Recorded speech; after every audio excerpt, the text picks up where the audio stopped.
Assalamualaikum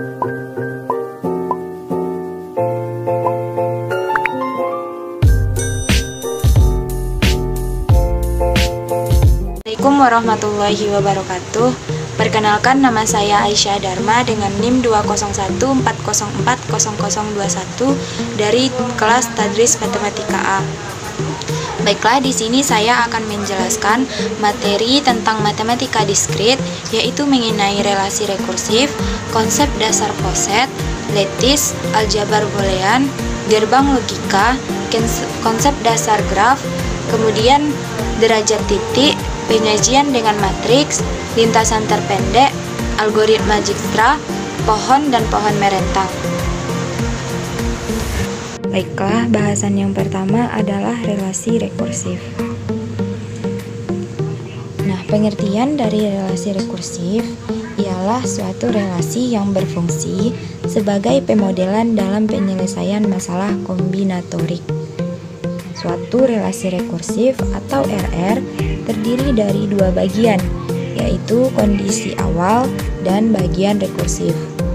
Contoh, identifikasikanlah banyak kondisi awal dan bagian rekursif dari RR berikut.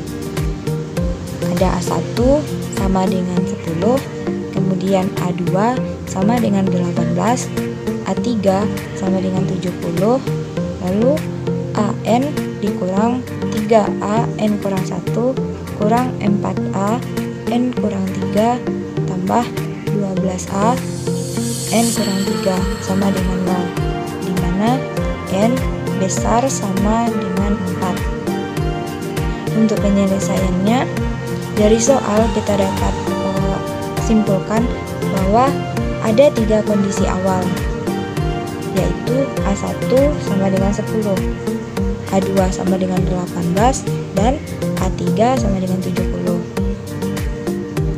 Lalu untuk bagian rekursifnya ialah AN dikurang 3A N kurang 1 dikurang 4A N kurang 3 ditambah 12A N kurang 3 sama dengan 0, di mana N besar sama dengan 4. Lalu relasi rekursif linear. Nah, bentuk umum bagian rekursif dari RR linear berderajat K berbentuk AN ditambah H1 dikali N kali A N kurang 2 ditambah seterusnya hingga HK dikali N kali A N sama dengan Fn.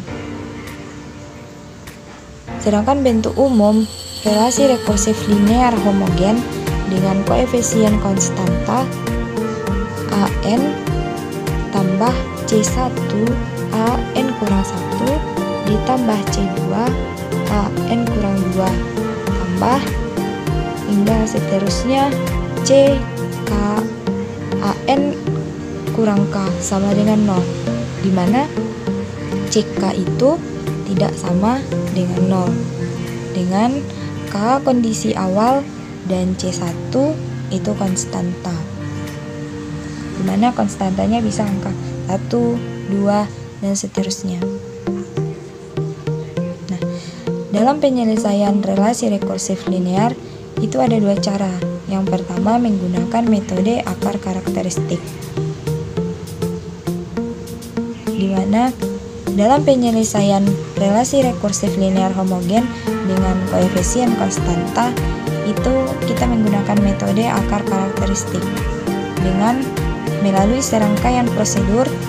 Yang pertama, misalkan A N sama dengan X pangkat N pada persamaan yang pertama, sehingga diperoleh X pangkat N ditambah C1 X pangkat N kurang 1 ditambah C2 X pangkat N kurang 2 hingga CK dikali X pangkat N kurang K sama dengan 0. Kemudian langkah selanjutnya, bagi setiap suku pada persamaan kedua dengan pangkat terendah X pangkat N kurang K untuk memperoleh X pangkat K ditambah C1 X pangkat K kurang 1 ditambah C2X K pangkat 2 kurang 2 ditambah hingga C K sama dengan 0. Maka persamaan ketiga ini disebut sebagai persamaan karakteristik dari relasi rekursif. Nah, pada karakteristik yang ketiga tadi, kita mempunyai buah akar yang mungkin saja sebenarnya itu berbeda, atau mungkin terdapat beberapa akar lengkap. Akar dari persamaan yang ketiga dapat juga berupa bilangan kompleks. Nah, ada dua kasus. Nah, yang pertama, persamaan karakteristik itu mempunyai akar yang berbeda. Jika semua akar berbeda, maka AN sama dengan XT pangkat N, di mana T kecil sama 1, besar sama K, merupakan solusi dari persamaan, juga solusi dari persamaan ketiga, sehingga kita peroleh solusinya dalam bentuk umum dari relasi rekursif yang pertama, yaitu AN sama dengan P1X1 pangkat N ditambah P2X2 pangkat N ditambah seterusnya hingga PNXN pangkat N. Nah, dengan mensubstitusikan K kondisi awal ke solusi umum diperoleh SPL dengan K persamaan dan K variabel. Dengan menyelesaikan SPL tersebut menggunakan metode yang disukai, maka diperoleh solusi khusus dari relasi rekursif yang pertama tadi. Nah, contoh, selesaikan relasi rekursif berikut menggunakan metode akar karakteristik. A0 sama dengan 0, A1 sama dengan min 1, AN sama dengan 7A N kurang 1 dikurang 12A N kurang 3, di mana N itu besar sama 2. Nah, contoh, maka penyelesaiannya dari contoh, misalkan AN itu sama dengan X pangkat N, maka diperoleh X pangkat N sama dengan 7X pangkat N kurang 1 dikurang 12X pangkat N kurang 2.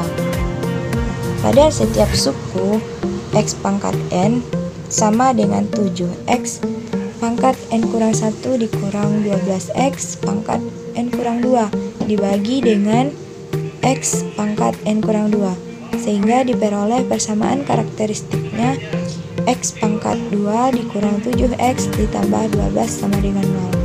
Maka X kurang 3 kali X kurang 4 sama dengan 0.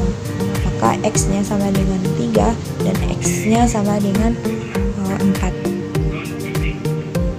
Jadi, akar-akar dari persamaan karakteristik keduanya berbeda, yaitu tadi dapat X sama dengan 3 atau X sama dengan 4. Diperoleh solusi umum relasi rekursif sebagai berikut. AN dikurang P1 3 4 N ditambah P3 4 N dengan mensubstitusikan kedua kondisi awal ke solusi akhir tadi, maka diperoleh A1 sama dengan P1 3 pangkat T tambah P2 4 pangkat T dikurang sama dengan min 1. Nah, setelah dilakukan eliminasi, maka diperoleh P1 sama dengan 1, P2 sama dengan min 1. Maka didapat solusi khusus dari relasi rekursif, yaitu AN sama dengan 3 pangkat N dikurang 4 pangkat N, di mana N besar sama 0. Nah, sekarang kita periksa kebenaran hasil yang diperoleh untuk beberapa nilai N dengan membandingkan hasil substitusi langsung ke solusi khusus relasi rekursif dan ke relasi rekursif pada soal. Nah, dengan solusi khusus relasi rekursif, A0 sama dengan 3 pangkat 0 dikurang 4 pangkat 0 sama dengan 0. A1 sama dengan 3 pangkat 1 dikurang 4 pangkat 1 sama dengan min 1. A2 sama dengan 3 pangkat 2 dikurang 4 pangkat 2 sama dengan min 7. Kemudian dengan relasi rekursif pada soal, A0 sama dengan 0, A1 sama dengan min 1, A2 sama dengan 7, A1 dikurang 12, A2. Maka 7, A1 tadi min 1, dikurang 12 dikali 0, maka dapat hasil min 7. Ternyata keduanya memberikan hasil yang sama. Maka dalam hal ini lakukan pemeriksaan sampai nilai n yang melebihi jumlah kondisi awal relasi rekursif agar terhindar dari kesalahan dalam pemeriksaan kesimpulan. Selanjutnya pada kasus yang kedua. Pada kasus yang kedua, persamaan karakteristik yang ketiga tadi mempunyai akar rangkap. Maka untuk kasus ini kita menggunakan teorema berikut. Jika persamaan karakteristik dari relasi rekursif mempunyai akar rangkap, misalnya X1, ada sebanyak n, maka solusi umum yang melibatkan akar X1 itu berbentuk P0 X1 pangkat n ditambah P1 n X2 pangkat n ditambah P2 n pangkat 2 X1 pangkat n ditambah seterusnya hingga Pn kurang 1 n pangkat n kurang 1 xt pangkat n x1 pangkat n. Nah, kita masuk contoh. Misalkan akar-akar dari persamaan karakteristik dari sebuah relasi rekursif adalah x1 sama dengan 2 terangkap 3, lalu x2 sama dengan min 2 rangkap 2, dan x3 sama dengan 4 rangkap 1. Maka solusi umum dari relasi rekursif berbentuk AN sama dengan P0 2 pangkat N ditambah P1 N 2 pangkat M tambah P2 N pangkat 2 2 pangkat M ditambah P3 min 3 pangkat N tambah P4 N min 3 pangkat N ditambah P3 M4 pangkat N. Nah, pada bagian ini kita akan bahas penyelesaiannya dengan fungsi pembangkit agar dapat dibandingkan. Kita gunakan contoh yang sama dengan contoh yang pertama dalam menyelesaikan RR. Nah, contoh tadi selesaikan RR berikut dengan fungsi pembangkit, di mana A0 sama dengan 0, A1 sama dengan min 1, dan AN sama dengan 7A N kurang 1 dikurang 12A N kurang 2, di mana N besar sama 2. Maka penyelesaiannya kita misalkan ya, Px itu sama dengan sigma, di mana N sama dengan 0 dan batas awalnya adalah tak terhingga. AN X pangkat N. Nah, kalikan setiap suku pada bagian rekursif dengan X pangkat N. Kemudian ambil sigmanya dari N sama dengan 2 sampai tak hingga, sehingga diperoleh persamaan sigma AN X pangkat N sama dengan sigma 7A N kurang 1 X pangkat N dikurang 12A N dikurang 2 X pangkat N. Selanjutnya kita usahakan untuk merubah setiap ekspresi sigma menjadi ekspresi yang melibatkan Pn atau ekspresi-ekspresi lain yang telah kita daftarkan pada bab 6.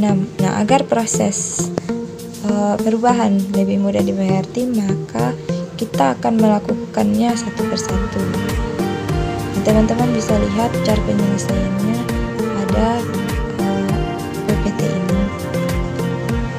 Juga dapat hasil akhir di mana Px sama dengan min X per 1 kurang 4X dikali 1 kurang 3X sama dengan A kali 1 kurang 3X ditambah B 1 dikurang 4X per 1 kurang 4X kali 1 kurang 3X.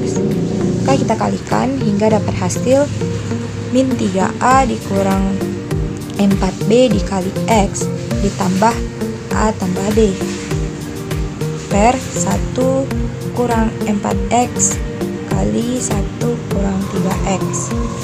Dengan menyelesaikan persamaan untuk koefisien ruas kiri dan ruas kanan, maka diperoleh A sama dengan min 1 dan B 1 hingga PX sama dengan min 1 per 1 kurang 4X tambah 1 per 1 kurang 3X. PX sama dengan min 1 sigma N sama dengan 0 4 pangkat N X pangkat N ditambah sigma N sama dengan 0 3N pangkat N dikali X pangkat N. Nah, karena pada awalnya kita misalkan PX itu sama dengan sigma N sama dengan 0 AN X pangkat N, maka dari ekspresi terakhir diperoleh selisih khusus RR, yaitu AN sama dengan min 4N ditambah 3N sama dengan 3N dikurang 4N.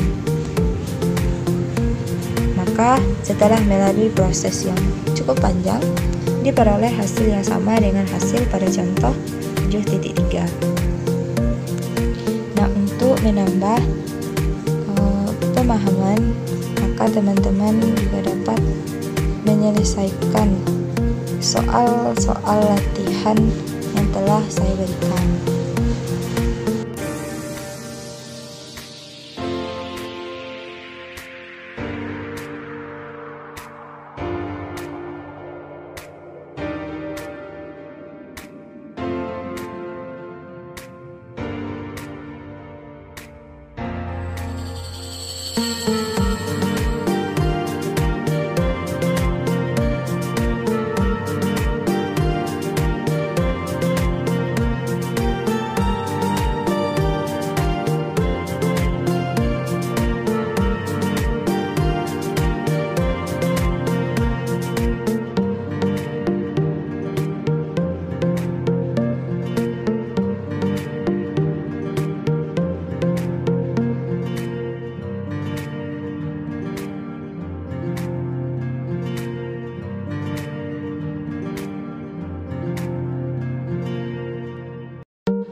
Bahasan selanjutnya ialah konsep dasar lattice.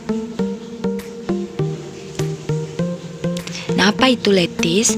Lattice itu merupakan sebuah poset L kecil sama yang setiap himpunan bagiannya A, B memiliki dua elemen, yaitu infimum dan supremum. Misalkan L tidak sama dengan himpunan kosong yang tertutup pada dua operasi biner, yaitu meet and join. L disebut lattice jika A, B, C itu merupakan anggota dari L dengan syarat yang pertama hukum komutatif, di mana A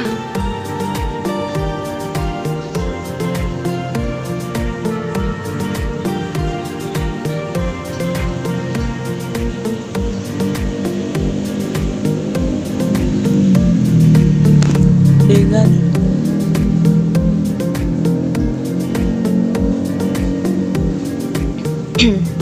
kemudian hukum lattice. L disebut lattice jika A, B, C itu merupakan anggota L yang memenuhi pertama hukum komutatif dengan A meet B sama dengan B meet A dan A join B sama dengan B join A. Kemudian yang kedua memenuhi hukum asosiatif. A meet B meet C sama dengan A meet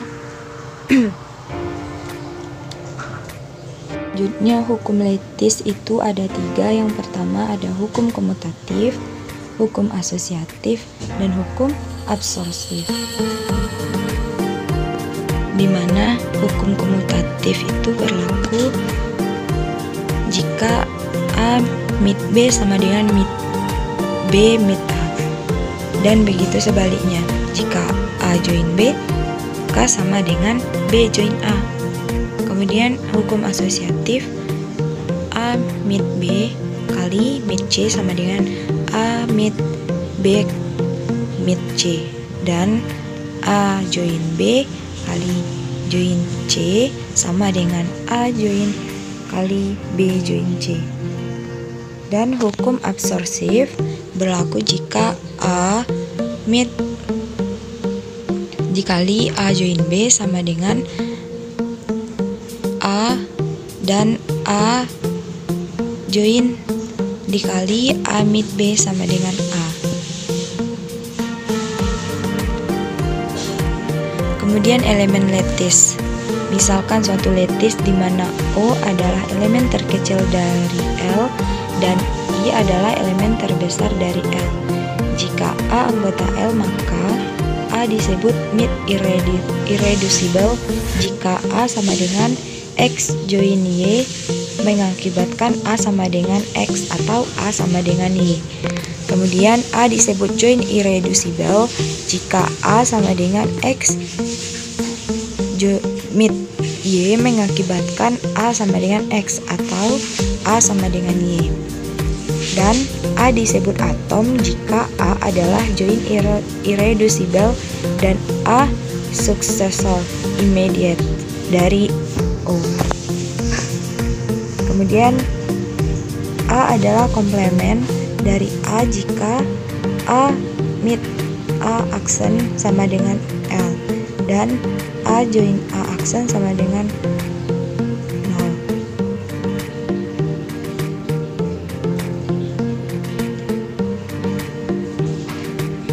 Nah, untuk memahami materi maka kerjakan latihan yang sudah tertera pada PPT ini. Bahasan selanjutnya adalah aljabar boolean. Nah, aljabar boolean itu ialah matematika yang digunakan untuk menganalisis dan menyederhanakan gerbang logika pada rangkaian-rangkaian digital elektronika. Boolean pada dasarnya merupakan tipe data yang hanya terdiri dari dua nilai, yaitu true dan false, atau tinggi dan rendah. yang biasanya dilambangkan dengan angka I dan O pada gerbang logika ataupun bahasa pemrograman komputer. Nah, aljabar boolean ini pertama kali diperkenalkan pada seorang matematikawan asal Inggris pada tahun 1854 dengan nama boolean sendiri diambil dari nama penemunya, yaitu George Boole. Nah, misalkan terdapat dua operator biner, yaitu plus dan dot, lalu sebuah operator uner atau komplement B, himpunan yang didefinisikan pada operator plus, dot, dan komplement. 0 dan 1 adalah dua elemen yang berbeda dari B. Nah, sebuah aljabar boolean harus memperlihatkan elemen-elemen himpunan B, kemudian kaidah operasi untuk operator biner dan operator uner, lalu memenuhi postulat Huntington.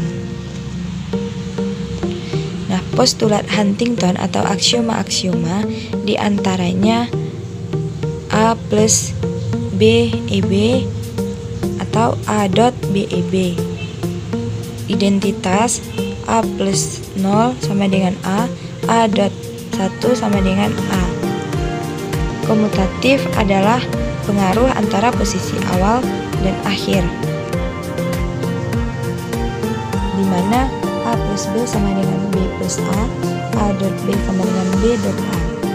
Distributif A dot kali B plus C sama dengan A kali B plus A kali C.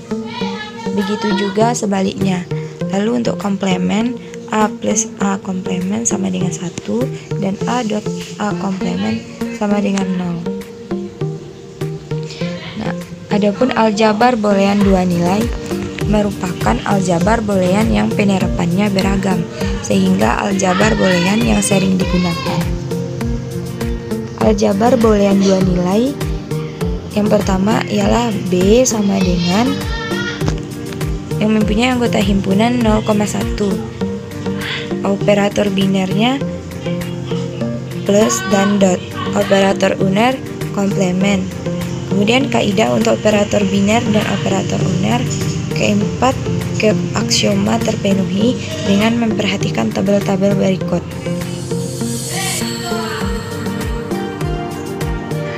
Selanjutnya ekspresi boolean. Ekspresi boolean dibentuk dari elemen-elemen B dan atau P-ubah yang dapat dikombinasikan satu sama lain dengan operator plus, dot, dan komplement. Mengevaluasi ekspresi boolean. Contoh, A komplement dot B plus C.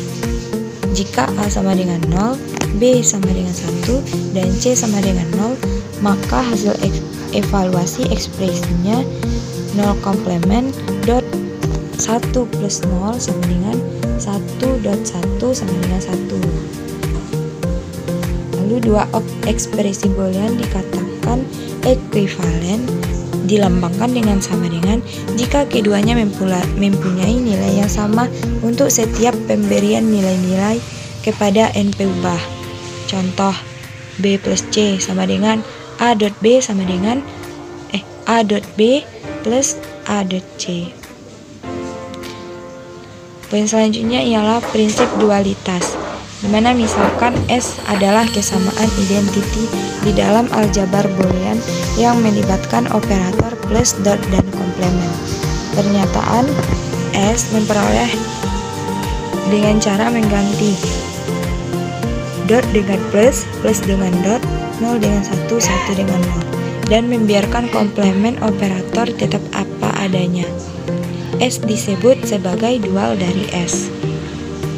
Contohnya, yang pertama, A dot 1 kali 0 plus A komplement sama dengan 0. Maka dualnya adalah A plus 0 kali 1 plus A komplement sama dengan 1. Nah, adapun hukum-hukum aljabar boolean. Pertama, hukum identitas, di mana A plus 0 sama dengan A A dot 1 sama dengan A. Kemudian hukum idempoten ialah A plus A sama dengan A dot A sama dengan A. Selanjutnya hukum komplement, ada A plus A komplement sama dengan 1. Kemudian A dot A komplement sama dengan 0. Lalu hukum dominasi berlaku jika A dot 0 sama dengan 0, A plus 1 sama dengan 1. Hukum involusi, A komplement dikali komplement sama dengan A. Lalu hukum penyerapan, A plus AB sama dengan A, dan A kali A plus B sama dengan A. Selanjutnya hukum komutatif, A plus B sama dengan B plus A dot B sama dengan B dot A. Hukum asosiatif, A plus B plus C sama dengan A plus B kali plus C. Dan A dot B dot C sama dengan A dot B kali C. Lalu hukum distributif, A plus B dot C sama dengan A plus B kali A plus C. Selanjutnya hukum De Morgan, A plus B komplement sama dengan A komplement dot B komplement. A kali B komplement sama dengan A komplement plus B komplement. Dan hukum 0 atau 1, 0 komplement sama dengan 1, dan 1 komplement sama dengan 0. Fungsi boolean. Fungsi boolean disebut juga fungsi biner, adalah pemetaan dari Bn ke B melalui ekspresi boolean. Ditulis sebagai f titik 2 Bn sampai B. Nah, dalam hal ini Bn adalah himpunan yang beranggotakan pasangan terurut ganda N di daerah asal B. Setiap ekspresi boolean merupakan fungsi boolean. Misalkan, sebuah fungsi boolean adalah f x y z sama dengan x y z plus x komplement y plus y komplement z. Selanjutnya fungsi f memetakan nilai-nilai pasangan terurut ganda sama dengan 3 x y z ke himpunan 0,1. Contoh lain fungsi boolean, f(x) sama dengan x, kemudian f(x, y) sama dengan x komplement y plus x y komplement plus y komplement.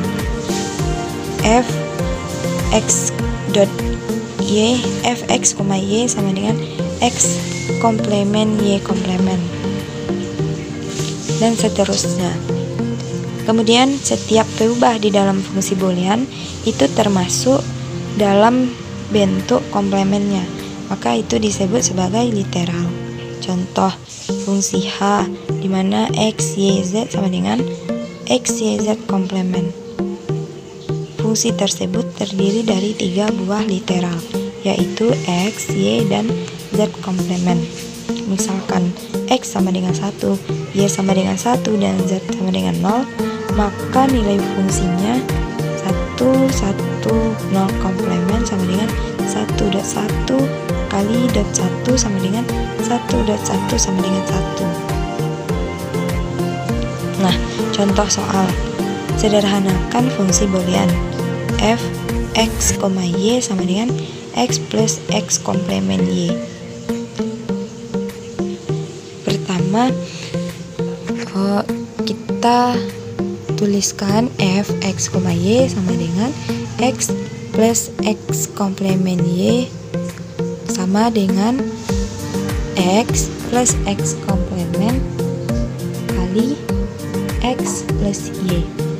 Maka karena x plus x komplement itu sama dengan 1, x dikali x plus y, maka hasilnya x plus y. Nah, untuk memperdalam pemahaman, maka kerjakan latihan yang sudah terdapat di dalam PPT ini. Bahasan selanjutnya ialah gerbang logika. Gerbang logika atau logic gates merupakan rangkaian dengan satu atau lebih sinyal masukan atau input tetapi hanya menghasilkan satu sinyal keluaran atau output.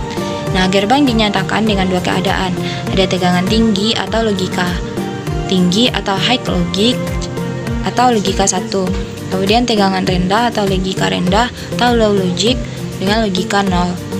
Rangkaian digital dirancang dengan menggunakan aljabar boolean. Penemunya ialah George Boole.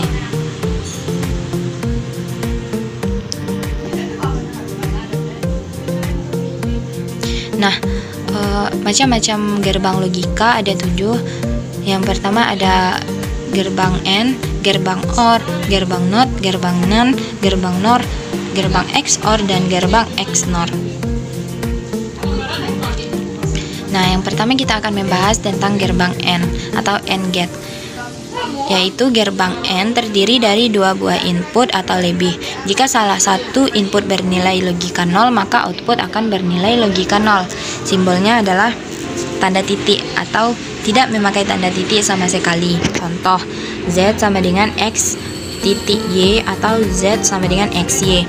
Nah, untuk simbol gerbang AND seperti gambar ini. Lalu untuk tabel kebenarannya, jika X-nya 0, Y-nya 0, maka Z output keluarannya ialah 0. 0 jika 0 X-nya, kemudian Y-nya 1, maka outputnya 0.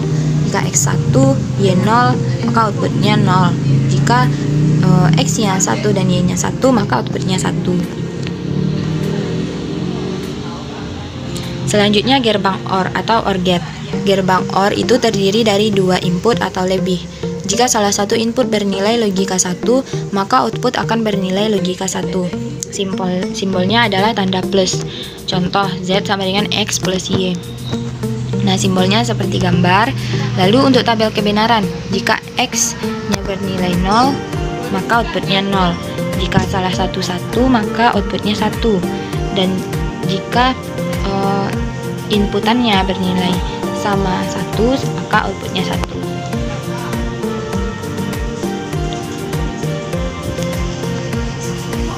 Nah, contoh soal pada F sama dengan A plus B titik C.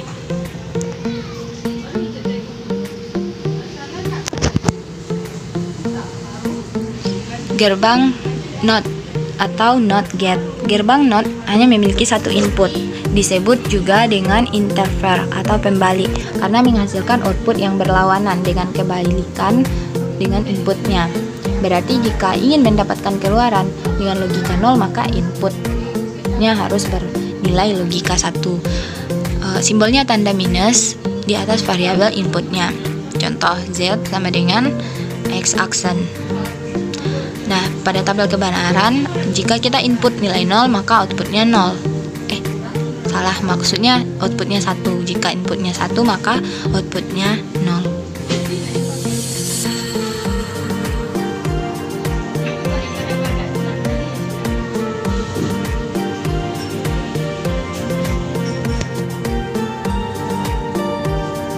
Selanjutnya ada gerbang NAND atau NAND gate.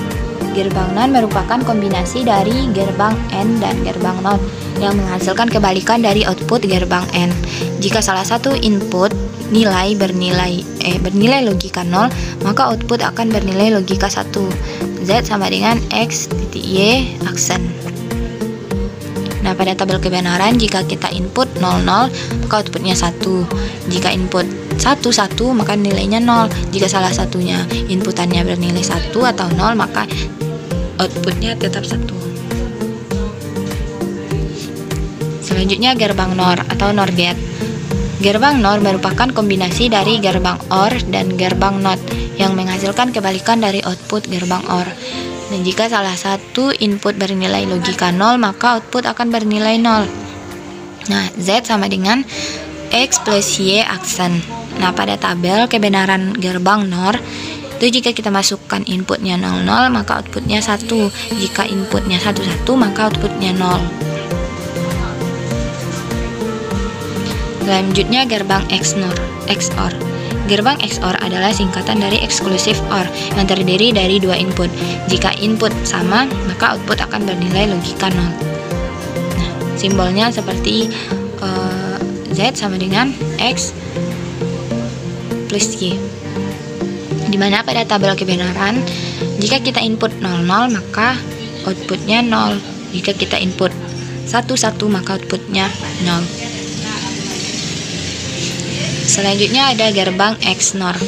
XNOR adalah singkatan dari exclusive NOR yang terdiri dari dua input. Jika input sama, maka output akan bernilai logika 1. Nah, pada tabel kebenaran, jika kita input 00, maka outputnya akan 1. Jika kita input 11, maka outputnya tetap 1.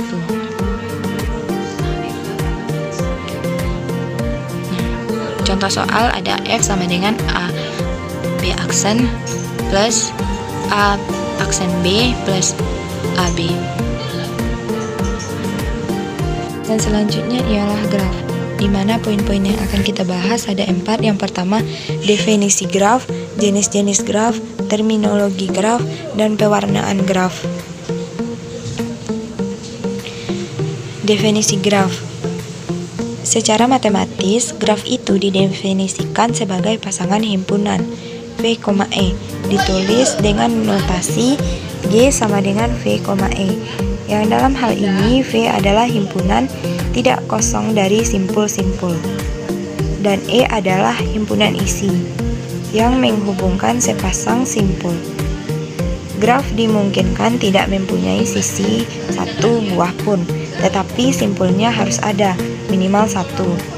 Graf yang hanya mempunyai satu buah simpul tanpa sebuah sisi pun dinamakan graf trivial.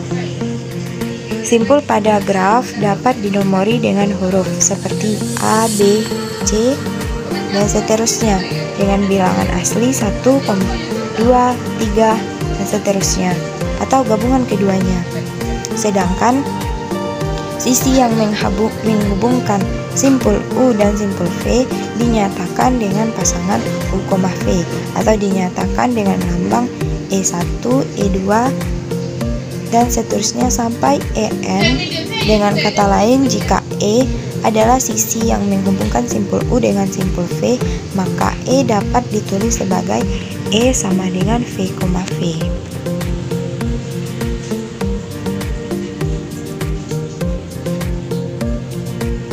Nah, secara geometri, graf digambarkan sebagai sekumpulan noktah atau simpul atau vertex di dalam bidang dwimatra yang dihubungkan dengan sekumpulan garis atau sisi. Nah, dari gambar dapat kita lihat. Nah, pada gambar A itu disebut sebagai graf sederhana. Kemudian pada gambar B, G2 itu disebut sebagai graf ganda. Dan yang C, G3 itu disebut sebagai graf semi. Contoh gambar sebelumnya itu memperlihatkan 3 buah graf, ada G1, G2, dan G3. Nah, G1 adalah graf dengan himpunan simpul V dan himpunan sisi E adalah V sama dengan 1, 2, 3, 4. Kemudian E, anggota himpunannya 1,2, 1,3, 2,3, 2,4, dan 3,4. Selanjutnya pada gambar B, yaitu G2 adalah graf dengan himpunan simpul V dan himpunan sisi E.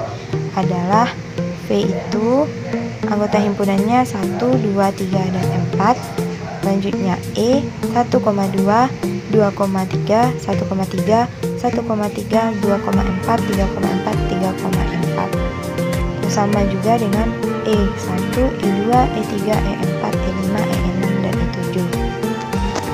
Selanjutnya pada gambar yang ketiga, yaitu G3, adalah graf dengan himpunan simpul V dan himpunan sisi E adalah V-nya anggota himpunannya ada 1, 2, 3, dan 4, dan E 1,2, 2,3, 1,3, 1,3, 2,4, 3,4, 3,4, dan 3,3, atau sama dengan E1, E2, E3, E4, E5, E6, E7, dan E8.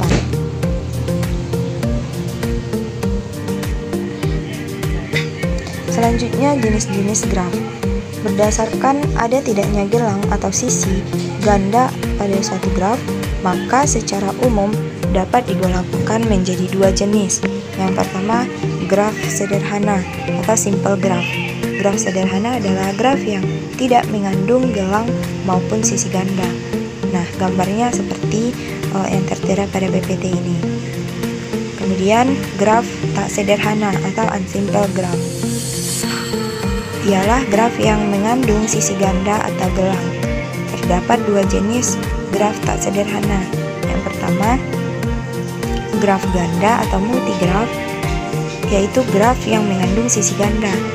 Selanjutnya, yang kedua adalah graf semu, adalah graf yang mengandung gelang atau loop. Nah, gambarnya teman-teman bisa lihat pada PPT ini.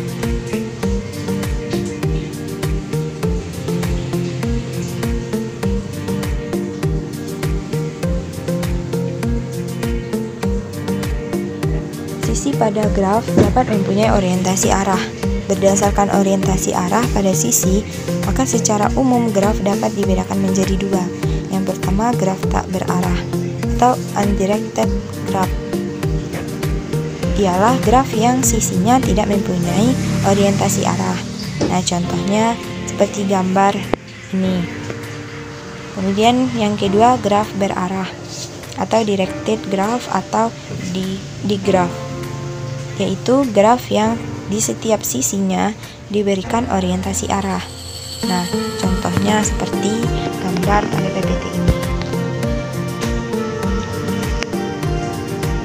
Nah, adapun tabel ringkasan perluasan definisi graf ialah jika jenis grafnya sederhana maka sisinya tak berarah, sisi ganda diperbolehkan tidak, dan sisi gelangnya juga tidak diperbolehkan. Kemudian graf ganda, sisinya tak berarah, sisi ganda diperbolehkan, dan sisi gelangnya tidak diperbolehkan. Selanjutnya graf semu, di mana sisinya tak berarah, sisi gandanya diperbolehkan, dan sisi gelangnya juga diperbolehkan.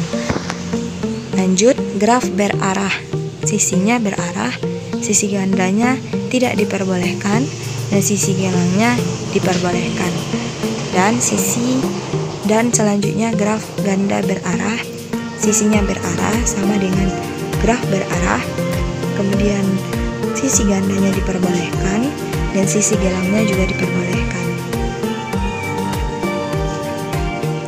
Selanjutnya, terminologi graf. Dalam teori graf terdapat beberapa istilah yang sering digunakan, yaitu berkaitan dengan graf. Selanjutnya akan dibahas beberapa terminologi yang sering dipakai. Yang pertama, bertetangga atau adjacent, yaitu dua buah simpul pada graf tak berarah D dikatakan bertetangga bila keduanya terhubung langsung dengan sebuah sisi. Kemudian yang kedua, bersisian atau insiden, yaitu suatu sisi dikatakan bersisian dengan suatu simpul apabila sisi tersebut berhubungan dengan simpul tersebut secara langsung. Kemudian yang ketiga ada simpul terpencil atau isolated vertex.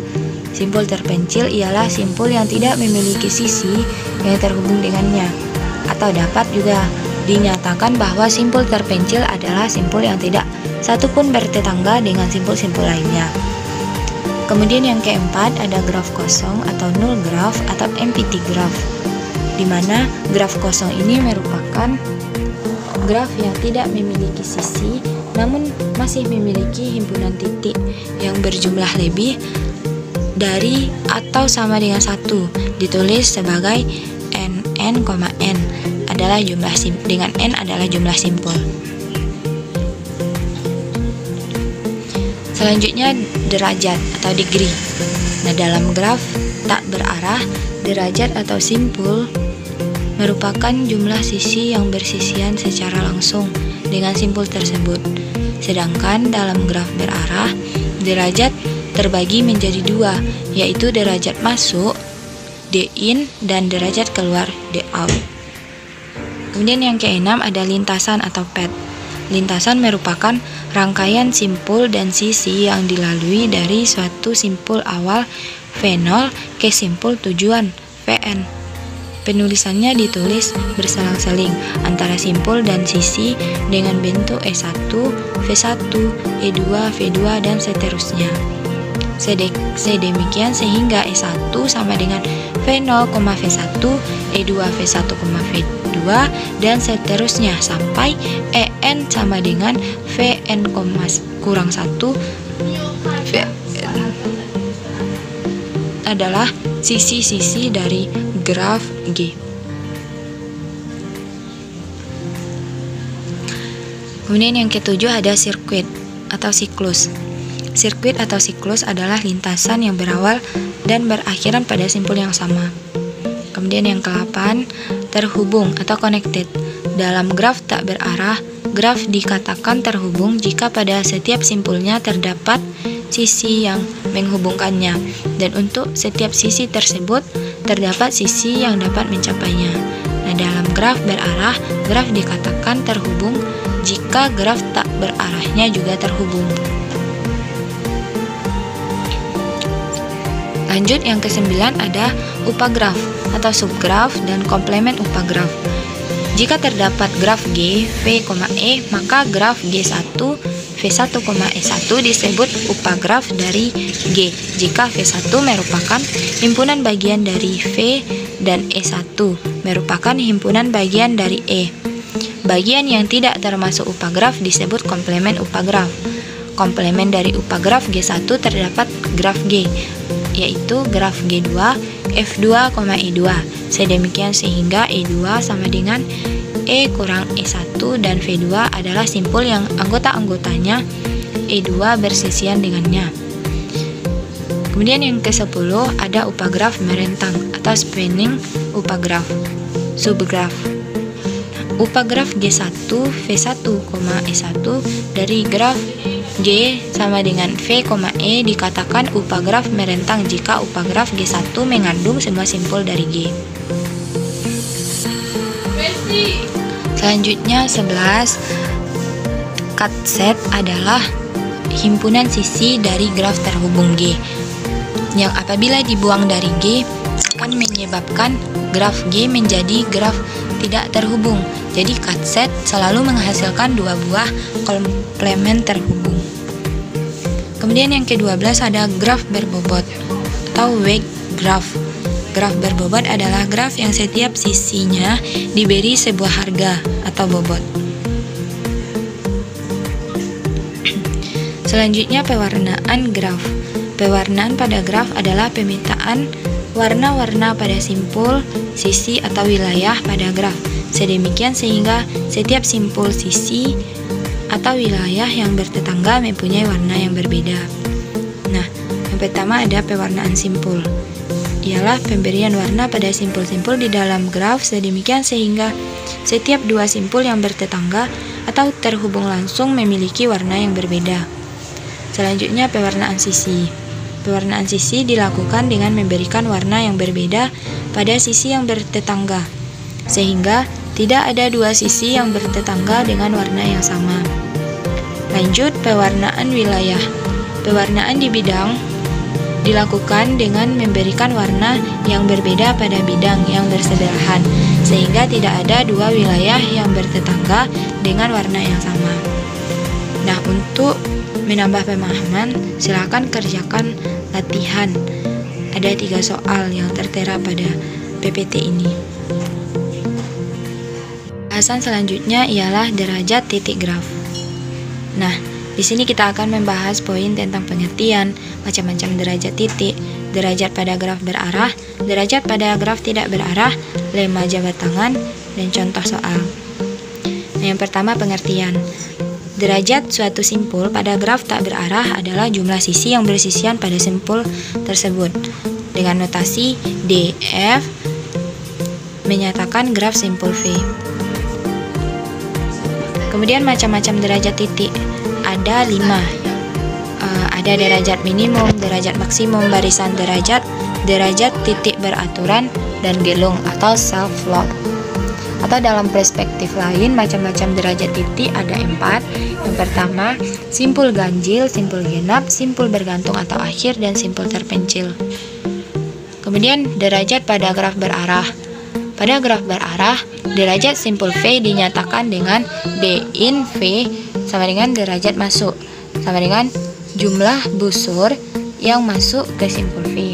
Kemudian D out itu merupakan derajat keluar, di mana jumlah busur yang keluar dari simpul V. Maka dV sama dengan D in plus D out. Selanjutnya derajat tidak berarah. Dengan menghitung derajat pada graf tidak berarah merupakan jumlah keseluruhan dari derajat suatu simpul. Selanjutnya lemma jabat tangan merupakan jumlah derajat semua simpul pada suatu graf adalah genap, yaitu 2 kali jumlah sisi pada graf tersebut dengan rumus sigma dV sama dengan 2 mutlak E. Ingat, di sini 2 mutlak E itu selalu bernilai genap. Nah, lemma jabat tangan ini berlaku untuk graf berarah, yang artinya dV sama dengan D in plus D out.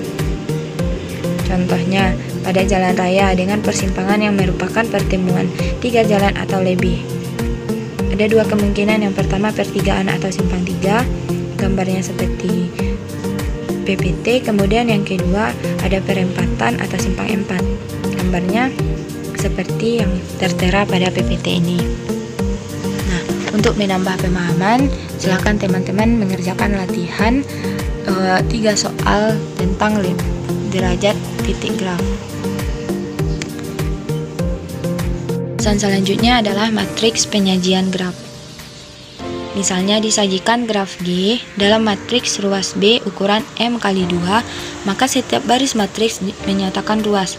Misalnya baris 4, 7 menyatakan ada ruas yang menghubungkan simpul 4 dan 7. Matriks adsensi dari graf G yaitu matriks yang menghubungkan vertex dengan vertex tanpa ruas sejajar adalah matriks A berukuran N kali N yang bersifat 1 bila ada ruas Fi, Fj, lalu 0 bila dalam hal lain. Matriks adsensi ini merupakan matriks simetri untuk graf dengan ruas sejajar. Matriks adsensi didefinisikan sebagai P bila ada P ruas menghubungkan Fi, Fj, mana P besar dari 0. Lalu 0 bila dalam hal lain. Selanjutnya matriks insidence dari graf G, yaitu matriks yang menghubungkan vertex dengan edge tanpa self-log. Didefinisikan sebagai matriks M berukuran N kali M sebagai 1 bila ada ruas EJ berujung di simpul dan 0 bila dalam hal lain. Contohnya, teman-teman bisa melihat pada gambar ada matriks insidence di mana E1-nya 1, di mana V1 itu E1-nya 1, E2-nya 1, E3-nya 0, E4 1, E5 1, E6 0, E7 0, dan E8 0. Dan V2, V3, V4, V5-nya teman-teman bisa lihat di PPT ini. Selanjutnya graf terarah atau directed graph atau digraf. Graf terarah adalah graf yang dapat menghubungkan V1 ke V2 saja atau satu arah. Maksimum jumlah busur dari N simpul adalah N kali N kurang 1. Suatu graf berarah atau directed graph D terdiri atas 2 himpunan. Yang pertama himpunan V, anggotanya disebut simpul. Kemudian himpunan A merupakan himpunan pasangan terurut. yang disebut ruas berarah atau arcus. Contoh gambar di bawah ini adalah sebuah graf berarah D, V, A dengan 1V mengandung 4 simpul yaitu 1, 2, 3, dan 4. Kemudian A mengandung 7 arcus yaitu 1,4, 2,1, 2,1, 4,2, 2,3, 4,3, dan 2. Di mana arcus 2,2 disebut gelung atau self-lobe, sedangkan arcus 2,1 muncul lebih dari satu kali disebut arcus sejajar atau arcus berganda. Bila arcus atau graf berarah menyatakan suatu bobot, maka graf berarah tersebut dinamakan jaringan atau network. Biasanya digunakan untuk menggambarkan situasi dinamis. Bila V komplemen himpunan bagian dari V serta A komplemen himpunan bagian dari A dengan titik ujung anggota A komplemen terletak di dalam V komplemen, maka dikatakan bahwa D komplemen V komplemen, A komplemen adalah graf bagian atau subgraf dari D, V, A. Bila A komplemen mengandung semua arcus anggota A yang titik ujungnya anggota V komplemen, maka dikatakan bahwa D komplemen, V komplemen, A komplemen adalah graf bagian yang dibentuk atau direntang oleh V komplemen. Selanjutnya graf tak terarah atau undirected graph. Graf tak terarah adalah graf yang menghubungkan dua vertex F1 ke F2 dan V2 ke V1 dengan dua arah.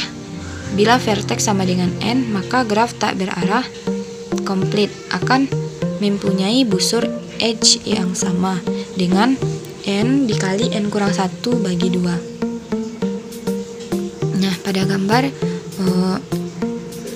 dilihatkan V3 ke V4 itu disebut busur atau edge. Kemudian titiknya itu disebut dengan simpul atau vertex. Nah, yang dapat dilakukan ialah V1 kurang V2 sama dengan V2 kurang V1 dan seterusnya. Selanjutnya ada critical path. Menggunakan graf berbobot dan mempunyai arah. Nah, dari gambar kita dapat menyimpulkan bahwa simpul asal itu sama dengan 1, kemudian simpul tujuannya ialah 5. Selanjutnya minimum spanning tree merupakan spanning tree yang mempunyai bobot dan tidak mempunyai arah dengan hasil penjumlahan bobotnya adalah minimum. Nah, contohnya seperti gambar graf G berikut. Selanjutnya, ada langkah yang dilakukan untuk membentuk minimum spanning tree, ialah bentuk kembali semua simpul tetapi tanpa ruas. Gambar dan telusuri ruas dengan bobot paling kecil, seterusnya secara ascending hingga semua simpul terhubung. Penelusuran graf dapat dilakukan dengan dua cara. Yang pertama, depth first search atau DFS, dan yang kedua breadth first search atau BFS. Nah, yang pertama DFS, penelusuran dengan DFS pada graf tak berarah dengan melakukan pengecekan pada node dengan kedalaman pertama dari node yang ditinjau. Kemudian yang kedua ada breadth first search. Berbeda dengan cara DFS, dengan BFS penelusuran akan diawasi dari node pertama, kemudian melebar pada edge node dari node pertama dan diteruskan pada node kedua, node ketiga, dan seterusnya. BFS dilakukan kunjungan terhadap satu level yang sama. Nah, untuk menambah pemahaman, teman-teman bisa mengerjakan latihan 3 soal yang sudah tertera pada PPT ini. Bahasan selanjutnya ialah lintasan terpendek. Nah, apa sih pengertian lintasan terpendek itu? Nah, persoalan lintasan terpendek yaitu menemukan lintasan terpendek antara dua atau beberapa simpul lebih yang berhubungan. Persoalan mencari lintasan terpendek di dalam graf merupakan salah satu persoalan optimasi. Persoalan ini biasanya direpresentasikan dalam bentuk graf. Kemudian graf yang digunakan dalam pencarian lintasan terpendek atau shortest path adalah graf berbobot atau weight graph, yaitu graf yang setiap sisinya diberikan suatu nilai atau bobot. Bobot pada sisi graf dapat menyatakan jarak antar kota, waktu pengiriman pesan, ongkos pembangunan, dan sebagainya. Contoh-contoh terapan pencarian lintasan terpendek. Pertama, misalkan simpul pada graf dapat merupakan kota, sedangkan sisi menyatakan jalan yang menghubungkan dua kota. Bobot sisi graf dapat menyatakan jarak antara dua buah kota atau rata-rata waktu tempuh antara dua buah kota. Apabila terdapat lebih dari satu lintasan dari kota A ke kota B, maka persoalan lintasan terpendek di sini adalah menentukan jarak terpendek atau waktu tersingkat dari kota A ke kota B. Misalkan yang lain, simpul pada graf dapat merupakan terminal komputer atau simpul komunikasi dalam suatu jaringan, sedangkan sisi menyatakan saluran komunikasi yang menghubungkan dua buah terminal.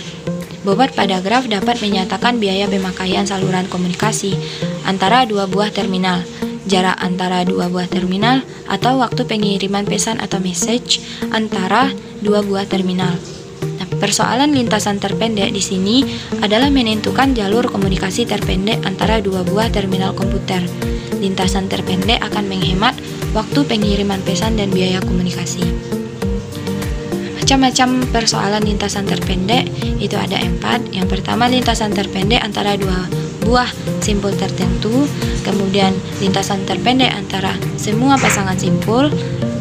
Lalu lintasan terpendek dari simpul tertentu ke semua simpul yang lain. Dan lintasan terpendek antara dua buah simpul yang melalui beberapa simpul tertentu. Contoh-contoh algoritma persoalan lintasan terpendek. Pada tahun 2000 sudah banyak algoritma mencari lintasan terpendek yang pernah ditulis.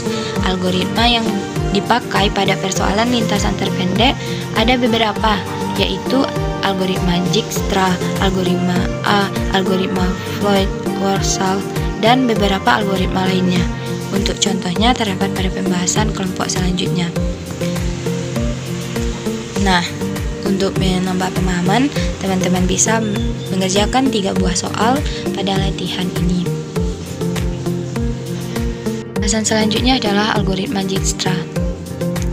Algoritma Dijkstra atau sesuai penemunya yaitu Edgar Dijkstra adalah sebuah algoritma yang dipakai dalam memecahkan jarak terpendek atau short path problem untuk sebuah graf berarah atau directed graph. Algoritma ini dipublikasikan pada tahun 1959 oleh jurnal numeris matematik yang berjudul A Note on Two Problem in Connection with Graph dan dianggap sebagai algoritma greedy.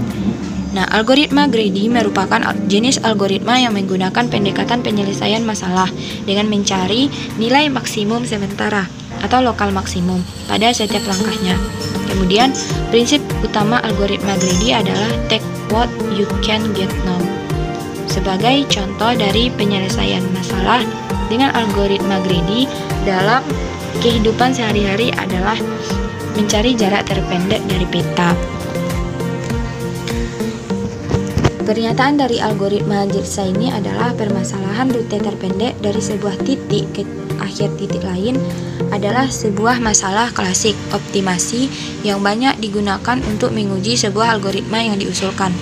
Permasalahan rute terpendek dianggap cukup baik untuk mewakili masalah optimasi karena permasalahannya mudah dimengerti, hanya menjumlahkan seluruh edge yang dilalui namun memiliki banyak pilihan solusi. Nah, deskripsi matematis untuk grafik dapat mewakili G sama dengan V, E yang berarti sebuah grafik G didefinisikan oleh suatu set simpul. Vertex sama dengan V dan koleksi edge. Prinsip kerja algoritma Dijkstra bekerja dengan membuat jalur ke satu simpul optimal pada setiap langkah. Jadi, pada langkah Kn, setidaknya ada n node yang sudah diketahui sebagai jalur terpendek. Langkah-langkah algoritma Dijkstra dapat dilakukan dengan langkah-langkah berikut. Yang pertama, kita menentukan titik mana yang menjadi node awal, lalu beri bobot jarak pada node pertama ke node terdekat satu persatu, maka algoritma Dijkstra akan melakukan pengembangan pencarian dari satu titik ke titik lain dan ke titik selanjutnya melalui tahap demi tahap. Kemudian yang kedua, beri nilai bobot atau jarak untuk setiap titik ke titik lainnya. Lalu set nilai 0 pada not awal dan nilai tak hingga pada not lain yang tidak dapat dijangkau oleh not awal. Kemudian langkah yang ketiga, set semua not yang belum dilalui dan set not awal sebagai not keberangkatan. Kemudian langkah yang keempat, dari not keberangkatan, pertimbangkan not tetangga yang belum dilalui dan dihitung jaraknya dari titik keberangkatan. Jika jarak ini lebih kecil dari jarak sebelumnya, hapus data lama, lalu simpan ulang data dengan jarak yang terbaru. Yang kelima, saat selesai mempertimbangkan setiap jarak terhadap not tetangga, tandai not yang telah dilalui sebagai not dilewati. Not yang dilewati tidak akan pernah dicek kembali. Jarak yang disimpan adalah jarak terakhir dan paling minimal bobotnya. Dan langkah yang terakhir ialah set not belum dilewati dengan jarak terkecil atau dari not keberangkatan sebagai not keberangkatan selanjutnya dan diulangi langkah 5. Nah, contoh soal, tentukanlah jarak terpendek dari A ke F. Nah, di sini dari tabel dapat kita ketahui dari A titik A 0, kemudian di B 4, bobotnya 4 dari titik AB, kemudian di C 3 karena melalui AC, kemudian D tak hingga, E tak hingga, dan F tak hingga. Begitu seterusnya sampai titik E. Nah, kesimpulannya dari tabel diperoleh dua lintasan dari A ke F, yaitu melalui ACDF dengan panjang 8 dan melalui ACDEF dengan panjang 7. Maka lintasan terpendeknya adalah ACDEF. Nah, untuk menambah pemahaman agar lebih paham, teman-teman bisa mengerjakan tiga buah soal pada latihan ini. Dan selanjutnya ialah pohon. Pohon atau tree merupakan graf tak berarah yang terhubung dan tidak memiliki sirkuit. Ada dua sifat penting dalam pohon, terhubung dan tidak mengandung sirkuit. Nah, pada gambar di bawah, hanya G1 dan G2 yang pohon, sedangkan G3 dan G4 bukan pohon. G3 bukan pohon karena ia mengandung sirkuit D, F, dan A, sedangkan G4 bukan pohon karena ia tidak terhubung dengan persilangan dua buah sisi. Dalam hal ini ada sisi AF dan sisi BE karena tidak silanya bukan menyatakan simpul. Selanjutnya hutan atau forest ialah kumpulan pohon yang saling lepas atau graf tak terhubung yang tidak mengandung sirkuit. Setiap komponen dalam graf terhubung tersebut adalah pohon. Sifat-sifat atau properti pohon. Misalkan G sama dengan V, E adalah graf tak berarah sederhana dan jumlah simpulnya N. Maka semua pernyataan di bawah ini adalah ekuivalen. G adalah pohon. Setiap pasang simpul di dalam G terhubung dengan lintasan tunggal. Kemudian G terhubung dan memiliki M sama dengan N kurang 1 buah sisi. Kemudian G tidak mengandung sirkuit dan memiliki M sama dengan N kurang 1 buah sisi. G tidak mengandung sirkuit dan penambahan satu sisi pada graf akan membuat hanya satu sirkuit. Lalu G terhubung dan semua sisinya adalah jembatan. Teorema di atas dapat dikatakan sebagai definisi lain dari pohon. Nah, contoh soal, tentukan mana di antara graf-graf di bawah ini yang merupakan pohon atau hutan. Pada gambar yang pertama merupakan pohon karena gambar tersebut tidak memiliki sirkuit dan merupakan graf yang terhubung. Gambar B merupakan pohon. Gambar C bukan merupakan pohon maupun hutan karena terdapat sirkuit yakni dari titik V5, V4, V5, dan ke V3 dan juga merupakan graf terhubung. Dan gambar D merupakan hutan karena bukan merupakan graf yang terhubung. Untuk menambah pemahaman teman-teman, bisa mengerjakan latihan 3 soal yang sudah tertera pada PPT ini. Yang terakhir ialah pohon rentang. Pohon merentang adalah upagraf merentang yang berupa pohon dari graf terhubung. Pohon merentang diperoleh dengan memutus sirkuit di dalam graf. Setiap graf terhubung mempunyai paling sedikit satu pohon merentang. Graf tak terhubung dengan K komponen mempunyai K buah hutan merentang yang disebut hutan merentang atau spanning forest. Pohon merentang graf G pada graf G yang memuat semua titik di G. Nah, jumlah ruas jalan minimum mungkin yang menghubungkan semua kota sehingga setiap kota tetap terhubung satu sama lain. Perutin atau runting pesan pada jaringan komputer. Contoh soal, carilah semua pohon rentang yang mungkin dibuat dari graf G yang tampak pada gambar di bawah ini. Nah, di dalam graf tersebut terdapat satu buah sirkuit, yakni sirkuit dari titik V1, V2, V5, V4, dan V1. Karena pohon merupakan graf yang tidak memiliki sirkuit dan pohon rentang adalah subgraf yang harus melibatkan semua titik di dalam G, pohon rentang dari graf di atas dapat dilihat pada gambar di samping. Selanjutnya, pohon merentang minimum. Graf terhubung berbobot mungkin mempunyai lebih dari satu pohon merentang. Pohon merentang yang berbobot minimum dinamakan pohon merentang minimum or minimum spanning tree. Kemudian ada algoritma Prim. Misalkan T adalah pohon merentang yang sisinya diambil dari graf G. Algoritma Prim membentuk pohon merentang minimum langkah per langkah. Pada setiap langkah kita mengambil sisi E dari graf G yang mempunyai bobot minimum dan bersisian dengan simpul-simpul di dalam T. Tetapi E tidak membentuk sirkuit di dalam T. Langkah-langkah dalam algoritma Prim. Yang pertama, ambil satu sisi dari graf G yang berbobot minimum, masukkan ke dalam T. Langkah kedua, pilih sisi U, V yang mempunyai bobot minimum dan bersisian dengan simpul di T. Tetapi U, V tidak membentuk sirkuit di T. Masukkan U, V ke dalam T. Langkah yang ketiga, ulangi langkah yang kedua sebanyak N kurang 2 kali. Lanjut, jumlahkan langkah seluruhnya di dalam algoritma Prim. 1 tambah kali N kurang 2 sama dengan N kurang 1. Dan sebanyak jumlah sisi di dalam pohon rentang dengan N buah simpul. Dalam notasi shortcut, algoritma Prim kita tuliskan sebagai berikut. Prosedur Prim atau input G, graf, output T, itu pohon.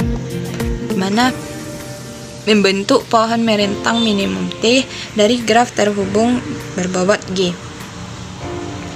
Masukkan graf berbobot terhubung G, V, E dengan mutlak V sama dengan N dan keluarannya adalah pohon rentang minimum T, V, E komplement. Deklarasinya ada I, P, Q, V sebagai integer. Algoritmanya cari sisi P, Q dari E yang berbobot terkecil. Lalu pilih sisi U, V dari E yang bobotnya terkecil, namun bersisian dengan simpul di T.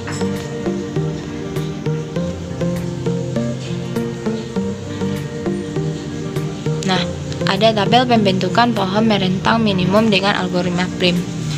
Pohon merentang yang dihasilkan tidak selalu unik, meskipun bobotnya tetap sama. Hal ini terjadi jika ada beberapa sisi yang akan dipilih berbobot sama. Kemudian ada algoritma Kruskal. Pada algoritma ini, sisi-sisi di dalam graf diurut terlebih dahulu berdasarkan bobotnya dari yang kecil ke yang besar.